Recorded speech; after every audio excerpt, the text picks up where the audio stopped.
वफाकी इदारा शुमारियात के मुताबिक पाकिस्तान में महंगाई का 70 साला रिकॉर्ड टूट चुका है। 3 साल में बिजली की कीमत में 57% तक इजाफा कर दिया गया है।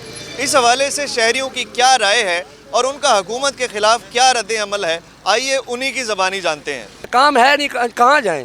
कोई हाल तो बताए वज़ीर आज़म साहब, कोई तो एक हाल बताए ना, गरीब आदमी इधर चला जाए, उधर चले जाएंगे हम, जो फिर एक दफ़ा बंदे को मार दे। जब से पाकिस्तान तहरीक इंसाफ की गवर्नमेंट आई है, उन्होंने तो गरीब को 2 वक्त की रोटी से भी उसने महरूम कर दिया है। और 70 साल की तारीख में जितनी महंगाई हुई है वो पाकिस्तान में उसकी मिसाल नहीं मिलती। अब तो हमें घर से निकलना मुश्किल हो गया, घर से चलना दिल नहीं करता कहीं जाने को। पेट्रोल इतना महंगा है कि हम पेट्रोल पूरा करें, घर के सौदे पूरे करें या बिजली के बिल पे करें। किसी चीज़ को ले लें, जो मर्जी चीज़ आप ले लें, उसकी रात को कुछ कीमत होती है, सुबह कुछ कीमत होती है। इन्हों को कंट्रोल करने का बल नहीं आता पिया। वजीर जो बैठा साडा इमरान खान, वो कभी कराइंदा नहीं पिया कई गल गरीबों के बारे। इमरान खान आएगा क्या किया।